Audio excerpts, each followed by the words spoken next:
ಈ ದಿನ ನಾನು ತುಂಬ ಖುಷಿಯಾಗಿದ್ದೀನಿ, ಏಕೆಂದರೆ ಇವತ್ತು ನವೆಂಬರ್ 1 ಕನ್ನಡ ರಾಜ್ಯೋತ್ಸವ. ಮೊದಲಿಗೆ ಎಲ್ಲರಿಗೂ ಕನ್ನಡ ರಾಜ್ಯೋತ್ಸವದ ಶುಭಾಶಯಗಳನ್ನು ತಿಳಿಸುತ್ತಾ, ಹಾಗೆ ಕನ್ನಡದ ಹಬ್ಬದ ದಿನ ನಾನು ಹುಟ್ಟಿರೋದು ನನಗೆ ತುಂಬ ಖುಷಿ ಇದೆ. ಇವತ್ತು ನನ್ನ ಬರ್ತ್ಡೇ. ಹಾಗೆ ಇದು ನನ್ನ ಬರ್ತ್ಡೇಗೆ ಅಂತ ನಾನು ಹಿಂದಿನ ವರ್ಷ ತೊಗೊಂಡಂಥ ಗಿಫ್ಟು ನನಗೆ ನಾನೇ. ಹಾಗೆ ಇದರಲ್ಲಿ ನಾನು 5 ರೂಪಾಯಿನ ಕಾಯಿನ್ಸು ಮತ್ತು 10 ರೂಪಾಯಿನ ಕಾಯಿನ್ಸು ಹಾಗೆ 200 ರೂಪಾಯಿ ನೋಟ್ ಮಾತ್ರ ಆಗ್ತಾಯಿದೆ. 1 ಇಯರಿಂದ ನಾನು ಯಾವುದೇ ರೀತಿ ಅಮೌಂಟ್ನ ಬಳಸದೆ ಇದರಲ್ಲಿ ಹಾಕ್ತಾ ಬಂದಿದ್ದೀನಿ ನನಗೋಸ್ಕರ ಅಂತ. ಏನೋ ಒಂದು ಗಿಫ್ಟ್ ತೊಗೋಬೇಕಿತ್ತು, ಅದು ನನಗೋಸ್ಕರ. ಹಾಗಾಗಿ ಇದರಲ್ಲಿ ನಾನು ಅಮೌಂಟ್ನ ಕೂಡಿಟ್ಟಿದ್ದೆ. ಟೋಟಲ್ ಆಗಿ 1 ಇಯರ್ಗೆ ನಾನು 5,000 ಅಮೌಂಟ್ನ ಕೂಡಿಟ್ಟಿದ್ದೆ ನನಗೋಸ್ಕರ ಅಂತ. ಹಾಗೆ ನೆಕ್ಸ್ಟ್ ಇಯರ್ಗೆ ಇದಕ್ಕಿಂತ ಜಾಸ್ತಿ ಅಮೌಂಟ್ನ ನಾನು ಸೇವ್ ಮಾಡಬೇಕು ಅಂತ ಆವತ್ತಿಂದಾನೇ ನಾನು ಅಮೌಂಟ್ನ ಕೂಡಿಡೋಕ್ಕೆ ಶುರು ಮಾಡಿದ್ದೀನಿ. ಇದೇನೂ ಅಲ್ಲ, ಅಡುಗೆ ಮನೆಯಲ್ಲಿದ್ದಂಥ ಒಂದು ಬಾಕ್ಸು, ಗಾಜಿನ ಬಾಕ್ಸು. ಇದರಲ್ಲಿ ಡೈಲಿ ನಾನು ನನಗಾಗೋ ಅಷ್ಟು ಅಮೌಂಟನ್ನು ಹಾಕೋಣ ಅಂತ. ಈ ವರ್ಷ ಏನಿಲ್ಲ ಅಂದರೂ 1,00,000 ಅಮೌಂಟ್ನ ಸೇವ್ ಮಾಡೋಣ ಅಂದ್ಕೊಂಡಿದ್ದೀನಿ.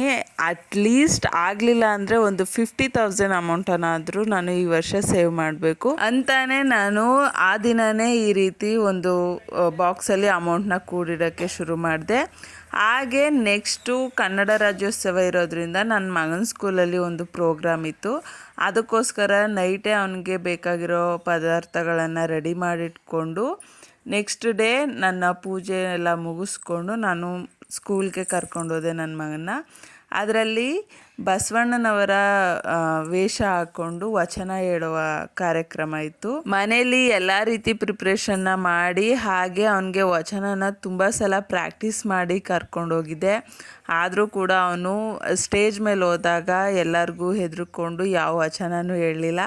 ಮನೇಲಿದ್ದಾಗೆ ತುಂಬ ಸ್ಟ್ರಾಂಗ್ ಇರ್ತಾನೆ, ಆದರೆ ಸ್ಕೂಲ್ಗೆ ಹೋದಾಗ ತುಂಬ ಮಂಕಾಗೋಗ್ತಾನೆ ಅವನು. ಈ ರೀತಿ ಸ್ಟೇಜ್ ಮೇಲೆ ಹೋಗಿ ಹಾಗೇ ಕೆಳಗಡೆ ಬಂದ. ಅವನು ವಚನನ ಹೇಳಲಿಲ್ಲ. ಅವನು ಮಿಸ್ ಹೇಳ್ಕೊಟ್ರು ಕೂಡ ಅವನು ಹೇಳಕ್ಕೆ ಹೋಗಲಿಲ್ಲ. ಹಾಗೆ ವಚನಗಳ ಕೇಳ್ತಾ ಸ್ಕೂಲಲ್ಲಿರೋ ಪ್ರೋಗ್ರಾಮ್ನ ಮುಗಿಸ್ಕೊಂಡು ಮನೆಗೆ ಬಂದ್ವಿ. ಮನೆಯಲ್ಲಿ ನನ್ನ ಸರ್ಪ್ರೈಸ್ ಆಗಿ ಕೇಕ್ನ ತಂದು ಕಟಿಂಗ್ ಮಾಡಿಸಿದ್ಲು. ಇಷ್ಟು ವರ್ಷದಲ್ಲಿ ನಾನು ಇದು 3ನೇ ಸಲ ಕೇಕ್ ಕಟಿಂಗ್ ಮಾಡ್ತಾ ಇರೋದು. ತುಂಬ ಖುಷಿ ಆಯಿತು. ಇದರೊಂದಿಗೆ ನನ್ನ ಬರ್ತ್ಡೇ ಕೂಡ ಎಂಡ್ ಆಯಿತು. ಹಾಗೆ ಸಂಜೆ ಅಡುಗೆ ಮಾಡಬೇಕು ಅಂತ ಬಿಗ್ ಬಾಸ್ ಜೊತೆಗೆ ಅಡುಗೆನೂ ಕೂಡ ಶುರು ಮಾಡಿದೆ. ಅಡುಗೆನ ಮುಗಿಸ್ಕೊಂಡು ಮನೆಯಲ್ಲಿ ಸ್ವಲ್ಪ ಸಂಡಿಗೆ ಖಾಲಿಯಾಗಿತ್ತು ಅಂತ ರಾತ್ರಿನೇ ಸಂಡಿಗೆನೂ ಕೂಡ ರೆಡಿ ಮಾಡಿಕೊಂಡೆ.